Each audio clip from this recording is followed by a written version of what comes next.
दारू पिल्यानंतर जो दुसरा दिवस असतो तो जास्त डिप्रेसिंग असतो. स्मोक केल्यानंतरचे पुढचे 15-20 मिनिटं हे जास्त डिप्रेसिंग असतात. हे बरोबर आहे की? तसंच आहे, धावल्यानंतरच माणूस थकतो, धावताना थकत नाही ना.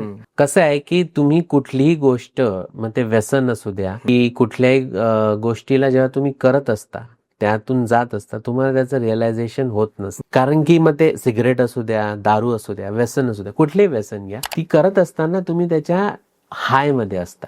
त्यामुळे तुम्हाला माझ्यासाठी राईट अँड रॉंगचा प्रश्न जाऊ द्या, माझ्यासाठी राईट काय, माझ्यासाठी रॉंग काय हे तुम्हाला कळत नाही त्या पिरियड मध्ये. ह्या सगळ्या गोष्टी करत असताना त्याला त्याचं जे ब्रेन आहे, त्याची जी नर्वस सिस्टम आहे, त्याचा जे अगेन प्रीफ्रंटल कॉर्टेक्स आहे, तो शटडाऊन असतो. तो हायजॅक केलेला असतो त्या सबस्टन्सनी, म्हणून तर तो हाय तो फील करत आहे. मग त्याला ती गोष्ट तेव्हा कळतच नाही की मी हे चूक करत आहे की बरोबर करत आहे, हे माझ्याचं हितकारक आहे घातक आहे. बरोबर आहे. ते जेव्हा होऊन जातं, मग त्याच्यामुळे कुठला रोग झाला किंवा त्याच्यामुळे काही दुष्परिणाम आले, मग त्यावेळी त्याला रिअलायझेशन होते की अरे मी त्यावेळी चुकीचं केलं. पण त्यावेळी वेळ निघून गेली राहते. तो एक विचार आहे की मला आता दारू प्यायची इच्छा झाली, मला आताच तो विचार जरी क्षणिक असला, पण त्यावर केलेली कृती आहे त्याचे परिणाम मात्र कायम असतात. संपूर्ण व्हिडिओ बघण्यासाठी YouTube वर जाऊन बँटर विथ चेतन सर्च करा.